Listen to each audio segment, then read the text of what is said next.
je voulais expliquer que l'intérêt d'une manifestation de cette nature, c'est de provoquer une rencontre entre ceux qui ont les ressources nécessaires en matière de financement islamique et ceux qui ont des besoins, notamment des pays comme le nôtre, qui sont en train d'expérimenter des politiques de développement, en l'occurrence ici en matière le PSE.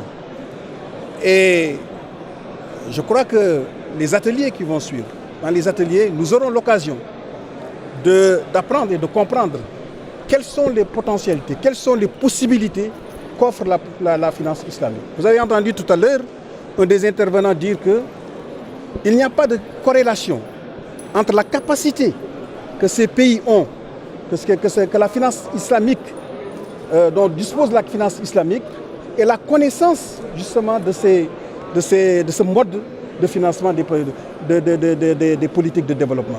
Ce sera justement une bonne occasion ici pour nous justement de révéler quelles sont les potentialités, quelles sont les possibilités que nos pays ont d'exploiter justement cette opportunité qui leur est offerte en matière de finance des politiques publiques.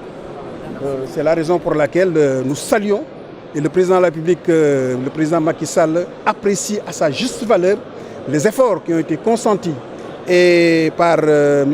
Mbacké et son équipe et son groupe pour justement procéder à ce rapprochement entre ceux qui sont dépositaires de ces finances et ceux qui sont demandeurs de ces finances. Vous avez entendu tout à l'heure M. Mangara qui a parlé de relations de l'intervention de la BID dans certains projets, qui est un des premiers partenaires du PSE. Je crois que c'est un exemple qui suffit largement à expliquer l'intérêt et l'importance de la finance islamique dans la mise en œuvre du PSE.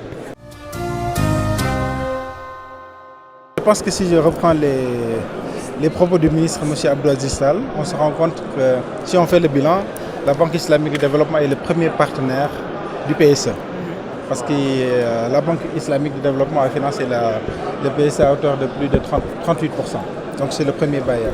Et vous savez que la Banque islamique de développement a vocation de promouvoir la finance islamique. Par ailleurs aussi, je pense qu'il y a des pourparlers très poussés, monsieur le ministre me le confirmera, que la BID a émis un souhait de financer le TER, le train entre express régional. Donc au-delà de ça, je pense qu'il y a beaucoup d'autres opportunités parce que vous savez que la finance islamique, c'est une finance de l'économie réelle, comme l'a dit M. Mangara dans son exposé. Et donc, c'est une finance aussi participative. Ça veut dire que quand on a des projets à développer, on cherche des investisseurs qui, dans une logique de partenariat, vont mettre les fonds, accompagner et puis se retirer avec leurs bénéfices. Et donc, je pense que tous les projets du PSE sont éligibles.